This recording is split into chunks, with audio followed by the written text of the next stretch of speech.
من شرور أنفسنا ومن سيئات أعمالنا من يهده الله فلا مضل له ومن يضلل فلا هادي له ونشهد أن لا إله إلا الله وحده لا شريك له ونشهد أن سيدنا ومولانا محمد المصطفى صلى الله تعالى عليه وعلى آله وأصحابه نجوم الهدى وأولياء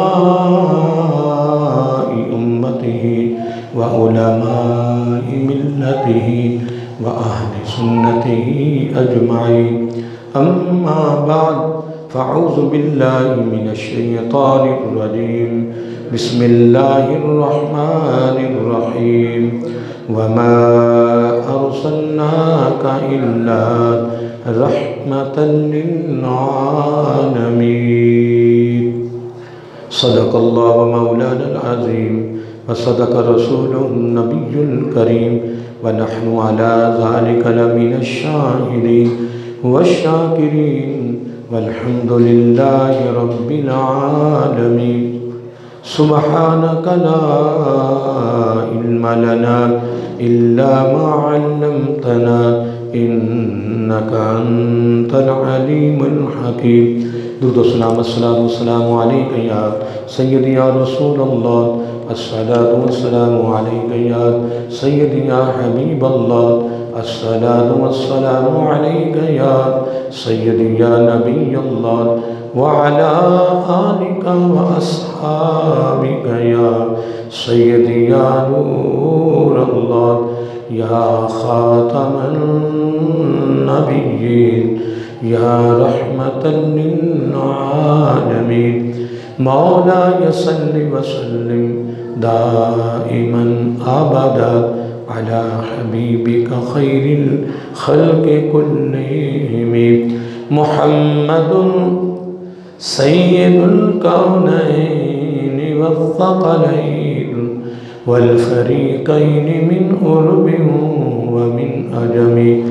هو الحبيب الذي ترجى شفاعته لكل هول من الأحوال مقتحم.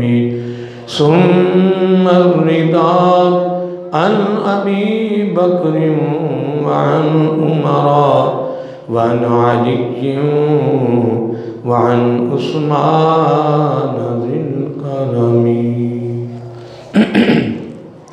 نہایتی واجب الاحترام محترم مکرم معزز سامعین حضرات اور عزیزان گرامی قدر، اللہ تعالیٰ کی حمد و ثنا اور حضور نبی کریم صلی اللہ علیہ وآلہ وسلم کی بارگاہ عالیہ مقدسہ میں نذرانہ درود و سلام. خالق کائنات کا بہت بڑا کرم اور اس کا فضل، اس کی مہربانی ہے کہ اس نے ہم سب کو اپنے پیارے محبوب علیہ السلام کی امت اندر پیدا فرمایا. اور خالق کائنات کا ہمارے اوپر بہت بڑا احسان ہے اور اس کا بے حد شکر ہے کہ اس نے اپنی توفیق اور اپنے محبوب علیہ السلام کے توسل سے ایمان جیسی عظیم الشان نعمت سے مالا مال فرمایا. اور اللہ تعالیٰ کی بارگاہ میں دعا ہے کہ اللہ تعالیٰ ہم سب کو پیارے محبوب علیہ السلام کے توسل سے ایمان پہ زندہ رکھے اور ایمان پر ہی موت عطا فرمائے، ایماندار عادل سربراہ عطا فرمائے اور آخری سانس تک غیروں کی محتاجی سے محفوظ فرمائے اور اپنا محتاج رکھے. اپنے معمولات میں اس دعا کو شامل فرمائیں. اللہ تعالی ہم سب کو آقا علیہ السلام کی خصوصی تعلیمات پر عمل پیرا ہونے کی توفیق عطا فرمائے.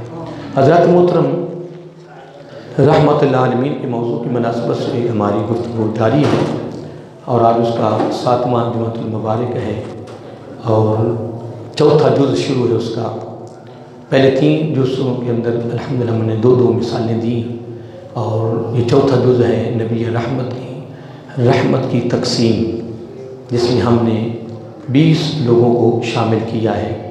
ویسے تو اس پر اہل علم جو ہیں، جو علم کی بساط میں بہت زیادہ آگے لوگ ہیں، اہل علم ہیں وہ الحمدللہ اس پر بڑی بڑی پیاری گفتگو کر جاتے ہیں، مفسرین نے بڑی بڑی پیاری گفتگو کی ہے، بڑا پیارا قلم چلایا ہے، لیکن ہر بندے کا اپنا علم کی طاقت ہوتی ہے، وسعت ہوتی ہے، اس کے مطابق وہ بیان کرتا ہے۔ کوشش ہوتی ہے کہ ہماری حاضری لگ جائے، کیا ہماری حاضری لگ جائے تو ہمارا بھی حصہ شامل ہو جائے، وگرنہ کسی موضوع کو بھی لے لیں، میرے خیال میں کہ قیامت کی صبح تک بھی کوئی موضوع کوئی اہل علم مکمل نہیں کر سکتا ہے۔ یہ اللہ تعالیٰ کی عطا ہے، اس کی عنایت ہے کہ وہ ہمیں یہ توفیق دے رہا ہے کہ ہم الحمدللہ ثم الحمدللہ انبیاء علیہ السلام کا گروہ ہے، صحابہ کرام کا گروہ ہے، تابعین تبع تابعین کا گروہ ہے، اور اس کے علاوہ اولیاء کرام صوفیاء کرام کا گروہ ہے۔ ان کے ساتھ اللہ تعالیٰ نے ہمیں ایک محبت کا، پیار کا، انس کا اور ساتھ اتباع کی صورت میں رشتہ جوڑنے کی اس نے توفیق دی ہوئی ہے۔ اللہ تعالیٰ زندگی کی آخری سانس تک ان عظیم گروہوں کے ساتھ، عظیم لوگوں کے ساتھ اتباع کی صورت میں رشتہ یعنی مضبوط جوڑنے کی توفیق عطا فرمائے، اور آقا علیہ السلام کی تعلیمات پر عمل پیرا ہونے کی توفیق عطا فرمائے۔ تو حضرات محترم، چوتھا جز ہے نبی رحمت کی تقسیم۔ یہ ہمارا چوتھا جز ہے جس میں نے 8 لوگوں کو بیان کر دیا ہے۔ کتنے؟ 8 لوگوں کو، اور یہ میں نے بات ساتھ شامل رکھی ہے کہ یہ الگ الگ موضوع ہیں۔ مثلا میں نے نبی رحمت کی تقسیم کے حصے میں پہلے درجے میں میں نے ماں کو رکھا ہے، پھر اس کے بعد میں نے بیٹی کو رکھا ہے، پھر بیوی کو رکھا ہے، پھر خامد کو رکھا ہے، پھر چھوٹے اور بڑوں کو رکھا ہے، پھر علماء کرام کو رکھا ہے، پھر میں نے طالب علموں کو رکھا ہے، اور پچھلے جمعے پہ آخر گفتگو جب ختم ہوئی ہے تو اس میں مجاہد کو میں نے 8ویں نمبر پہ مجاہد کو میں نے بیان کیا کہ ان لوگوں کو آقا علیہ السلام کی رحمت کا حصہ ملا ہے، اور یہ آقا علیہ السلام کی رحمت میں حصے دار ہیں۔ کیا ہے؟ حصے دار ہیں، اور جن کو بھی آقا علیہ السلام کی رحمت کا حصہ ملا ہے، اس رحمت کی برکت اتنی ہے کہ اس کی فضیلت میں، اس کے مقام و مرتبہ میں، اور اس کی شان و شوکت میں، اس کی قدر و منزلت میں مزید اضافہ ہوا ہے۔ اور کس وجہ سے ہوا ہے؟ آقا علیہ السلام کی رحمت کی برکت سے ہوا ہے۔ اور ہم الحمدللہ خوش نصیب ہیں کہ ہم آقا علیہ السلام کی امت میں پیدا ہوئے ہیں، اور رب نے ہمیں یہ بہت بڑا تحفہ دیا ہے۔ اور یہ بات میں نے شروع میں کہی تھی اور کہہ رہا ہوں کہ آقا علیہ السلام تمام جہانوں کے لیے الا رحمت للعالمین، تمام جہانوں کی تمام مخلوقوں کے لیے آپ کیا ہیں؟ لیکن سب کے لیے آپ کی رحمت عمومی ہے، لیکن ہمارے لیے خاص ہے۔ ہم خوش نصیب ہیں کہ ہمارے لیے آقا علیہ السلام کی جو رحمت وہ کیا ہے؟ خاص ہے، کیونکہ ہم آقا علیہ السلام کے کلمہ پڑھنے والے امتی ہیں۔ یہ ہمارے پر اللہ کی بڑی خاص مہربانی ہے۔ تو میں عرض یہ کر رہا تھا کہ اگر مجاہد کا موضوع لے لیں، علماء کا لے لیں، طالب علموں کا لے لیں، اس پر کئی کتابیں بھر سکتی ہیں، اور کتابیں بھری پڑی ہیں ان کے فضائل پر، لیکن میں نے تو نبی رحمت کی تقسیم کے جز میں، اس حصے میں بس شامل کیا ہے، اور ایک یا دو باتیں جو نبی رحمت کی زبان رحمت سے جو نکلی ہیں ان کی فضیلت کے حوالے سے اور رحمت کی تقسیم کے حوالے سے اس پر میں گفتگو کرتا رہا ہوں۔ الحمدللہ آج میں 9ویں نمبر پہ میں تاجر کو شامل کر رہا ہوں۔ کن کو؟ تاجر کو، کہ تاجر کو بھی آقا علیہ السلام کی رحمت کا حصہ ملا ہے۔ اب اس پر میں 1-2 باتیں انشاءاللہ کرتا ہوں۔ تو میں نے پہلے بات کی اور دوبارہ پھر میں دہرا رہا ہوں کہ یہ اگر تاجر ہے، تاجر کا موضوع لے لیں تو بڑا وسیع ہے، اس پر علماء نے بڑی بڑی پیاری گفتگو کی ہے، کتابیں بھری پڑی ہیں۔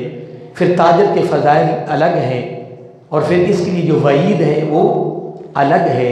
پھر تاجر تجارت کرنی کیسے ہے، پھر فلاں شعبے میں کیسی کرنی، یہ ایک الگ موضوع ہے اور بڑا وسیع موضوع ہے۔ اس پر علماء کے خطابات ہیں، اور اس میں یوں کہنے کہ تاجروں کے حوالے سے تربیتی بڑے بڑے پروگرام ہیں۔ کیا ہیں؟ تربیتی پروگرام تاجروں کے لیے، لیکن ہم نے وہاں اس میں فقط تاجر کو آقا علیہ السلام کی رحمت میں حصہ دار کے طور پر شامل کیا ہے۔ کس کے طور پر؟ حصہ دار کے طور پہ ہم نے شامل کیا ہے، کہ میرے آقا علیہ السلام کی رحمت کا حصہ کس کو ملا ہے؟ تاجر کو بھی ملا ہے، خیرات تاجر کو بھی ملی ہے۔ آقا علیہ السلام کی یعنی رحمت کا یعنی حصہ کس کو ملا ہے؟ تاجر۔ وہ کیسے ملا ہے؟ زبان نبوت سے یا زبان رحمت سے کیسے حصہ ملا؟ اب ملنے لگا ہے۔ آقا علیہ السلام نے فرمایا کہ قیامت کا دن ہوگا، کیا؟ آقا علیہ السلام نے صحابہ کا نام نہیں لیا، تابعین کا نام نہیں لیا، تبع تابعین کا نام نہیں لیا، غوثوں کا، ابدالوں کا، کتبوں کا نام نہیں لیا، صوفیاء کرام کا نام نہیں لیا، اولیاء کرام کا نام نہیں لیا ہے، مفسرین محدثین کا نام نہیں لیا ہے، ائمہ فقہاء اور ائمہ مجتہدین کا نام نہیں لیا۔ آقا علیہ السلام نے انبیاء کا ذکر کیا ہے۔ کس کا؟ انبیاء کا نام لیا ہے۔ کس کا؟ اب میں پھر جملہ دہرانے لگا ہوں، جملہ بڑا خوبصورت اور بڑا پیارا لگتا ہے کہ نبی رحمت کی زبان رحمت سے اب تاجر کو حصہ ملنے لگا۔ تو کیسے ملا؟ آقا علیہ السلام نے فرمایا قیامت کے دن جتنی میری امت کے تاجر ہوں گے وہ انبیاء کی انگلیاں پکڑ کر جنت میں داخل ہوں گے۔ اب یہ آقا علیہ السلام کی رحمت کا حصہ تاجر کو مل رہا ہے، اور جب رحمت کا حصہ ملا تو فضیلت بڑھ گئی، مقام بڑھ گیا، اس کی قدر منزلت بڑھ گئی۔ لیکن اب اس میں تفصیل میں تو نہیں جائیں گے، لیکن ایک وعید کے طور پر بھی ایک حصہ میں شامل کرنا چاہتا ہوں، تربیت کے لحاظ سے، اصلاح کے لحاظ سے، تاکہ یہ چیز بھی ہم تک پہنچ جائے۔ پھر انشاءاللہ زندگی رہی تو موضوع تو حضرت صاحب ہزاروں کی تعداد میں ہے۔ اگر فقط تاجر کا موضوع لے تو میں کئی جمعوں پر میں قدرہ سا طالب علم تاجر کے موضوع بھی میں گفتگو کر سکتا ہوں، ٹھیک ہے جی؟ ماں کا موضوع ہے، مجاہد کا موضوع ہے، علماء کا موضوع ہے، طالب علموں کا موضوع ہے، کثیر موضوع ہیں۔ اور ہمارا اصل میں شعبہ ایسا ہے اور ہمارا مشن ایسا ہو چکا ہے کہ ہم نے بس عوام کو 2-4 موضوع کے اندر بس ہم نے لپیٹا ہوا ہے، اسی میں بس رکھا ہوا ہے، بس چل رہے ہیں اسی کے اندر۔ نہیں، ہم خود بھی نکلیں، کیا؟ ہم خود بھی باہر نکلیں اور لوگوں کو بھی باہر نکالیں، تاکہ قرآن سنت کی تعلیمات کچھ نہ کچھ ہمارے ساتھیوں تک پہنچ جائے۔ اب آئیے محترم، میں بات کر رہا تھا کہ اس طرح یہ پہلو لینا چاہتا ہوں۔ آقا علیہ السلام نے جب اپنی رحمت والی زبان مبارک سے، زبان نبوت سے جب تاجر کو حصہ دیا تو کیا فرمایا کہ قیامت کے دن تاجر جو ہیں وہ نبیوں کی انگلیاں پکڑ کر جنت میں جائیں گے۔ کن کی؟ آپ مجھے یہ بتاؤ کہ اس سے بڑا کوئی مقام ہو سکتا ہے کہ جو قیامت کو نبی کی انگلیاں پکڑ کر جنت میں جائیں گے؟ یار وہ منظر کیسا ہوگا، وہ لمحات کیسے ہوں گے۔ لیکن ایک اصلاحی پہلو کا جملہ آپ کو دینا چاہتا ہوں۔ اتنی بات فرمانے کے بعد آقا علیہ السلام نے ایک یہ بھی جملہ فرما دیا، فرمایا قیامت کو کثرت کے ساتھ تاجر دوزخ میں بھی جائیں گے۔ لیکن اس میں ایک بات میں اور بھی شامل کروں، دوزخ میں جائیں گے لیکن ایک دن ضرور جنت میں جائیں گے۔ یہ جو قرآن مجید میں ہمیں فکر دلایا گیا ہے نا بصورت خوف، وہ سزا ہے۔ زبان نبوت سے جتنا بھی یعنی مواد نکلا ہے تعلیم کی صورت میں، وہ بھی کچھ عذاب سے ڈرانے کی وجہ سے نکلا ہے۔ عذاب بہت عجیب ہے، وگرنہ جس نے کلمہ شریف پڑھ لیا ہے الحمدللہ ایمان کی حالت میں دنیا سے گیا ہے۔ آقا علیہ السلام فرمایا سزا بھگتنے کے بعد ایک دن ضرور جنت میں جائے گا، ایک دن ضرور۔ اس لیے میں یہ جملہ دہراتا رہتا ہوں، یہ جملہ دہراتا رہتا ہوں اور یاد دہانی کراتا رہتا ہوں کہ اللہ تعالیٰ نے ہمیں 3 تحفے بن مانگے دیے ہیں، اور جس کے دامن میں یہ 3 تحفے ہیں اور یہ 3 دولتیں ہیں، خدا کی عزت کی قسم اس سے بڑھ کر بھی کوئی امیر ہو سکتا ہے، اس سے بڑا بھی کوئی جاگیردار ہو سکتا ہے کہ جس کے پاس عہدہ انسان بھی ہو، فضیلت ایمان بھی ہو اور مقام و مرتبہ آقا علیہ السلام کی امت میں امتی کا ہو۔ مجھے بتاؤ اس سے بڑے بھی کوئی عہدے ہو سکتے ہیں، اس سے بڑی بھی کوئی فضیلت ہو سکتی ہے کہ رب نے تمہیں کوئی جانور نہیں بنایا، رب نے تمہیں انسان بنایا اور اپنے ہاتھوں سے بنایا۔ خلقت بیدیا، کیوں ہماری سوچی عجیب ہو گئی، ہمارے خیالات عجیب ہو گئے، ہمارے نظریات عجیب ہو گئے اور ہماری سوچی عجیب ہو گئی۔ محترم، لوگوں کی چیزوں کو دیکھ کر ہمارے سوچیں بھی بگڑ گئی، خیالات بگڑ گئے. ماشاءاللہ قوت الا باللہ پڑھنے کی بجائے ہمارے دلوں کے اندر ایک عجیب چیز پیدا ہوگی. کیوں؟ اللہ کے بندے تو کتا بن جاتا تو پھر کیا کرتا؟ تو گدھا اور گھوڑا بن جاتا تو کیا کرتا؟ اللہ کے بندے رب نے تمہیں بہت بڑا عہدہ دیا ہے, بہت بڑا پروٹوکول دیا ہے, بہت بڑی فضیلت دی ہے, بہت بڑی شان و شوکت دی ہے, بہت بڑی دولت دی ہے, بہت امیر بنایا آپ نے تمہیں کہ تمہیں اپنے ہاتھوں سے پیدا کر کے انسان بنایا ہے. آیا میں تو حقیقت جب بھی سوچتا ہوں میرے تو رونگٹے کھڑے ہو جاتے ہیں, رونگٹے. میں حقیقت جب بھی یہ میں صبح نماز پڑھنے آ رہا تھا, صبح فجر کے اذان کے بعد سنتے پڑھ کے میں آ رہا تھا, یہ دروازے کے سامنے دو بلیاں بیٹھی ہوئی تھیں. کیا؟ تو میں ان کو وہ دروازوں کو کبھی دروازے پہ اندر ڈالنے کے لیے تو میں بلیوں کو دیکھ کر میرے منہ پہ ایک ہی جملہ آیا, الحمدللہ. کیا ہے؟ کہہ لو کیا؟ الحمدللہ. بات اللہ کتنا کرم ہے کہ تم مجھے انسان بنایا ہے. اللہ اکبر.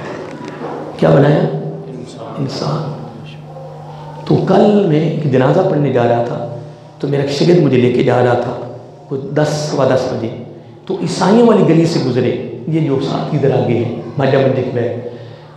تو میرا جو شاہ شاگرد تھا میں نے کہا ایک مرتبہ اونچی بلند آواز سے کہا, میں بھی کہتا ہوں الحمدللہ.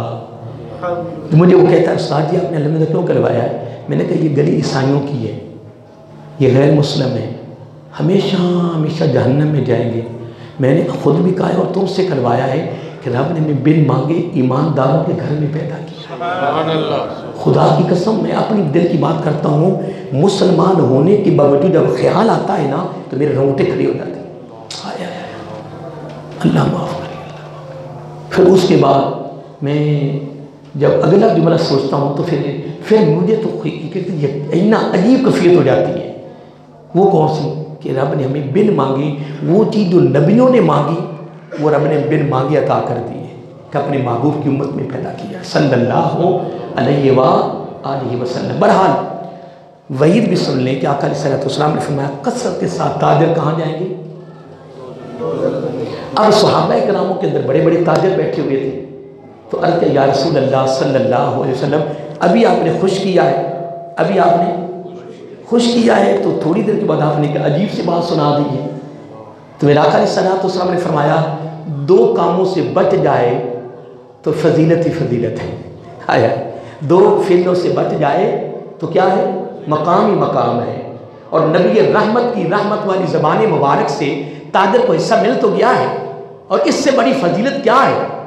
اس سے بڑی میرے آقا کی رحمت کی برکت کیا ہے کہ تاجر اگر 2 باتوں سے بچ جائے تو زبان نبوت نے اور زبان رحمت نے فرمایا نبیوں کی انگلیاں پکڑ کر, صحابہ کی نہیں, ولیوں عبداللہ کتبوں کی نہیں, نبیوں کی انگلیاں پکڑ کر جنت میں جائیں گے.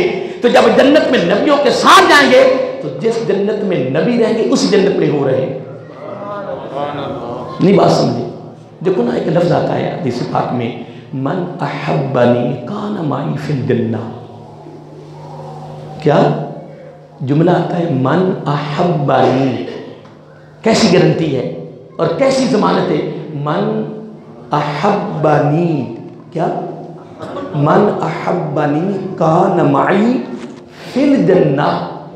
فرمایا جس نے میرے ساتھ محبت کی وہ جنت میں میرے ساتھ ہوگا, وہ جنت میں میرے ساتھ ہوگا. یہ نہیں فرمایا کہ من احبنی فی الجنہ, جس نے میرے ساتھ محبت کی وہ جنت میں ہوگا. یہ نہیں فرمایا, فرمایا کان معی.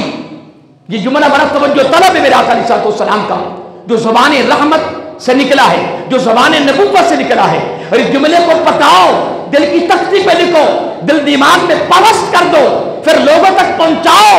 لوگوں آؤ, امیری آؤ, جگیرداری آؤ, سرمایہ داری آؤ, پروٹوکول آؤ, دولت, اس سے بڑی کوئی دولت نہیں ہے, اس سے بڑی کوئی امیری نہیں ہے. کہ آقا علیہ السلام نے فرمایا من احبنی, کر محبت مجھ سے, من احبنی کر پیار مجھ سے, من احبنی نسبت عادت کہہ کر میرے ساتھ, من احبنی ہو جا میرا اتباع کی صورت میں, تو پھر میری طرف سے پروٹوکول لو. وہ کیا فرمایا؟ یہ نہیں فرمایا کہ فی الجنہ جو مجھ سے محبت کرے گا وہ جنت میں ہوگا. نہیں فرمایا کان معی فی الجنہ، جو میرے ساتھ محبت کرے گا وہ میرے ساتھ جنت میں ہوگا. وہ میرے، اگر آپ غور کریں، وہ میرے پاس اتنا علم نہیں ہے، الفاظ اور کلمات نہیں کہ اس کو میں مزید کھولوں، لیکن آپ خود غور کریں کہ آقا علیہ الصلوۃ والسلام نے جب یہ جملہ دے دیا اپنی طرف سے کہ من احبنی کان معی فی الجنہ، جس نے میرے ساتھ محبت کی وہ میرے ساتھ جنت میں ہوگا. تو جس جنت میں نبی ہوگا میرے آقا علیہ الصلوۃ والسلام ہوں گے، وہی اسی جنت میں تو ہوگا. تو آقا علیہ الصلوۃ والسلام تو 8ویں جنت میں ہوں گے. کس میں؟ میں یہ جملہ ایک دو مرتبہ بیان کیا ہے، مجھے یاد ہے کہ آقا علیہ الصلوۃ والسلام اکثر فرمایا کرتے، کیا اکثر فرمایا کرتے کہ یار جب بھی جنت مانگو تو 8ویں مانگو. کیا؟ جب بھی جنت مانگو تو 8ویں جنت مانگو. تو اکثر فرمایا کرتے. تو میرے آقا علیہ الصلوۃ والسلام کے غلام نے عرض کیا فداک ابی و امی یا رسول اللہ صلی اللہ علیہ وسلم، آپ جب بھی جنت کا ذکر کرتے تو 8ویں جنت کا ذکر کرتے ہیں کہ جب بھی جنت مانگو. تو آقا علیہ الصلوۃ والسلام نے محبت کا اظہار کیسے کیا ہے، امت کے ساتھ محبت کا اظہار کمال کر دیا.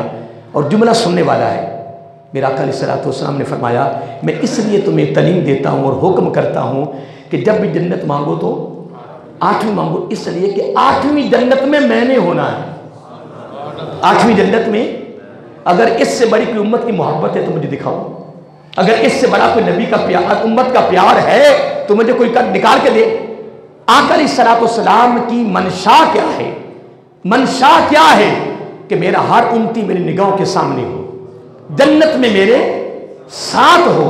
اس لیے آقا علیہ الصلوۃ والسلام نے فرمایا میرے ساتھ محبت کرو، میری تعلیمات پر عمل کرنے کی صورت میں، اتباع کی صورت میں میری امتیوں میرے ساتھ محبت کرو. من احبنی، فرمایا میرے ساتھ محبت کرو.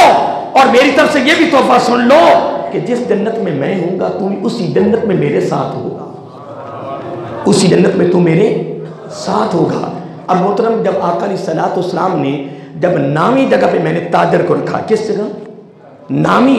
پیچھے میں نے 8 لوگوں کا ذکر کر دیا ہے کہ نبی رحمت کی تقسیم میں سے جس جس کو حصہ ملا ان کو 8 لوگوں کا میں نے ذکر کر دیا ہے. اب نامی جگہ پہ میں نے تاجر کو رکھا ہے.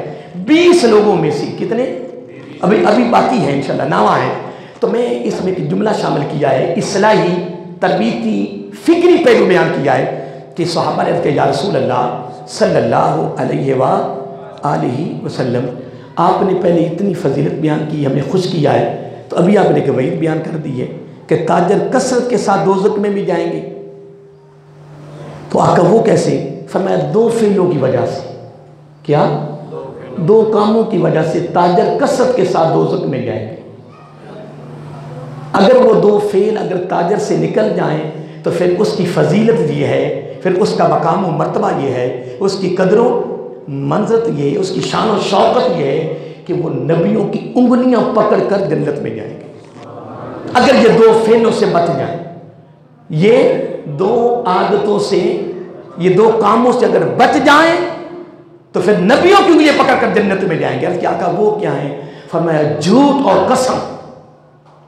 کیا؟ جھوٹ اور قسم. آقا علیہ السلام نے فرمایا کہ تاجر میں یہ 2 خامیاں ہیں. کیا ہیں؟ یہ 2 برائیاں ہیں. یہ 2 خامیوں سے بچ جائے تو پھر نبی رحمت کی رحمت سے جب تاجر کو رحمت کا حصہ ملا تو پھر اتنی فضیلت بڑھی کہ آقا نے نیچے کسی گروہ کا ذکر ہی نہیں کیا ہے. ذکر بھی کیا ہے تو نبیوں کا ذکر کیا ہے. اگر یہ 2 خامیوں سے بچ جائے تو پھر نبی رحمت کی برکت اتنی ہے کہ پھر تاجر عام کسی گروہ کی انگلی نہیں پکڑیں گے، نبی کی انگلیاں پکڑ کر جنت میں جائیں گے. تو جس جنت میں نبی ہوں گے اسی جنت میں تاجر ہوگا، اسی جنت میں تاجر ہوگا. اب یہ نامی جگہ پہ تاجر کو میں نے رکھا ہے. اب 10ویں جگہ پہ میں لا رہا ہوں مزدور کو. کس کو؟ یہ 4تھا جز ہے وما ارسلناک الا رحمۃ للعالمین. 4تھے جز کے بارے میں گفتگو کر رہا ہوں اور اس جز کا نام کیا ہے؟ آپ کو یاد بھی ہو جانا چاہیے نا، نبی رحمت کی تقسیم. اور بلکہ پچھلے جمعے پہ جملہ نیا آیا تھا میری زبان پر کہ نبی رحمت کی رحمت کے حصہ حصہ کس کو حصہ ملا علیہ السلام کی رحمت کا، اس پر میری گفتگو جاری ہے۔ اور پہلے نمبر پہ میں نے کس کو رکھا تھا؟ ماں، پھر بیٹی، پھر بیوی، پھر خامد، پھر چھوٹے اور بڑے، پھر علماء کرام، پھر طالب علم، اور 8ویں جگہ پہ میں نے رکھا تھا مجاہد، اور 9ویں جگہ پہ کس کو رکھا میں نے؟ تاجر کو۔ اب 10ویں جگہ پہ آ رہے ہیں مزدور۔ اب سنیے مزدور کے بارے میں کہ نبی رحمت کی زبان رحمت سے رحمت کا حصہ مزدور کو کیسے ملا ہے، اور پھر مزدور کا مرتبہ، اس کا مقام، پھر اس کی شان و شوکت نبی رحمت کی برکت سے کیسے بڑھا ہے، مزدور کا مقام کیسے بلند ہوا، سنیے۔ اور ایک جملہ جو میں شروع میں بیان کیا تھا کہ نبی رحمت کی تقسیم سے پہلے، یا نبی رحمت کی خیرات یا دولت یا حصہ ملنے سے پہلے ان کی حالت کیا تھی؟ جب نبی رحمت کی برکت، نبی رحمت کی دولت ملی انہیں، پھر ان کو مقام کیا ملا ہے؟ پہلے ان کی فضیلت کیا تھی، پھر فضیلت کیا ہوئی، یا پہلے کفیت کیا تھی پھر کفیت کیا ہوئی، پہلے ان کے بارے میں کیا خیالات تھے، پھر نبی رحمت کی برکت سے پھر جو فضیلت ملی، پھر ان کا مقام کیا تھا، اس پر میں گفتگو میں چل رہی ہے۔ اب 10ویں جگہ پہ کون آ رہا ہے؟ سارے بولیے، مزدور۔ حضور نبی کریم علیہ السلام کے لوگ مل رہے تھے اور مصافحہ کر رہے تھے، تو ایک آدمی آگے آیا، تو اس نے جب میرے آقا علیہ السلام کے ساتھ مصافحہ کیا نا، تو اس کے ہاتھ بڑے سخت تھے۔ کیا؟ اس کے ہاتھ بڑے سخت تھے، جس کو ہم گٹے کہتے ہیں، گٹے بنے ہوئے تھے اس کے ہاتھ پر۔ کیا بنے ہوئے تھے؟ گٹے۔ تو آقا علیہ السلام نے فرمایا تیرے ہاتھ بڑے سخت ہیں، تیرے؟ تو وہ عرض کرتے کہ یا رسول اللہ صلی اللہ علیہ وسلم میں مزدوری کرتا ہوں۔ کیا؟ میں مزدوری کرتا ہوں، اور مزدوری کون سی کرتا ہوں؟ پتھروں کی، پتھر اٹھاتا ہوں۔ اتنی بات سننے کے بعد اب نبی رحمت کی والی زبان سے اب رحمت کی دولت اور حصہ مزدور کو ملنے لگا ہے۔ اور جب نبی رحمت کی زبان رحمت سے جب مزدور کو حصہ ملنے لگا، دولت ملنے لگی، خیرات ملنے لگی، اب مزدور کا درجہ دیکھنا کہ کس طرح بلند ہوتا ہے، اب مزدور کا مقام و مرتبہ دیکھنا کہ نبی رحمت کی برکت سے مقام کیسے بڑھتا ہے اور بلند کیسے ہوتا ہے، اوپر کیسے جاتا ہے۔ میرا آقا اس نے کمال کر دیا۔ اب یہ مزدور نبی نہیں ہے، کیا؟ میں جملے میں غور کرنا، کوئی ترتیب لینے لگا ہوں۔ نبی بھی نہیں ہے، صحابی بھی نہیں ہے، تابی بھی نہیں ہے، تبا تابی بھی نہیں ہے، غوث بھی نہیں ہے، ابدال بھی نہیں ہے، قطب بھی نہیں ہے، مفسر بھی نہیں ہے، محدث بھی نہیں ہے، مؤرخ بھی نہیں ہے، اور مجتہد بھی نہیں ہے، اور یہ صوفی بھی نہیں ہے، ولی بھی نہیں ہے، کوئی عالم نہیں ہے، کوئی مفتی نہیں ہے، کوئی شیخ الحدیث نہیں ہے، شیخ القرآن نہیں ہے، پڑھا لکھا نہیں ہے، ان پڑھ ہے، جاہل ہے، کسی سکول میں نہیں گیا، کسی مدرسہ میں نہیں گیا، کسی مکتب میں نہیں گیا ہے، لیکن ہے کیا؟ کیا ہے؟ کیا مزدور ہے، مزدوری کر رہا ہے۔ کیا کر رہا ہے؟ اب درجہ دیکھیں کہ میرے آقا علیہ السلام نے جب اس نے مصافحہ میرے آقا سے کیا تو اس کے ہاتھ کیسے تھے؟ کیا بنے ہوئے تھے؟ تو آقا علیہ السلام جب ان سے پوچھا زبان رحمت سے کہ یار تیرے ہاتھ بڑے سخت ہیں اور گٹے بنے ہوئے، کیا کرتے ہو؟ اس نے کہا جی میں مزدوری کرتا ہوں۔ کیا کرتا ہوں؟ مزدوری کرتا ہوں۔ تو پھر آقا علیہ السلام نے نبی رحمت والی زبان رحمت سے جب رحمت کا حصہ مزدور کو دیا تو میں نے ایک مکمل ترتیب دے دی ہے، نیچے سے لے کر نبی تک یا نبی سے لے کر نیچے تک کوئی اس کے پاس عہدہ نہیں ہے، کوئی اس کے پاس کوئی ایسی فضیلت نہیں ہے، حتیٰ کہ وہ پڑھا لکھا بھی نہیں ہے، ان پڑھ ہے، کسی دینی مدرسہ میں نہیں گیا، کسی دنیاوی مکتب میں نہیں گیا ہے، جاہل ہے، ان پڑھ ہے، لیکن مزدوری کر رہا ہے، ہاتھ حلال والی مزدوری کر رہا ہے۔ تو زبان رحمت سے جب رحمت کا حصہ دولت جب مزدور کو حصہ ملنے لگا تو زبان رحمت سے کیا تحفہ ملا؟ فرمایا القاسم حبیب اللہ، القاسم حبیب اللہ، فرمایا مزدوری کرنے والا رب کا محبوب ہے، رب کا حبیب ہے۔ پھر میں دہرانا چاہتا ہوں، نبی نہیں ہے،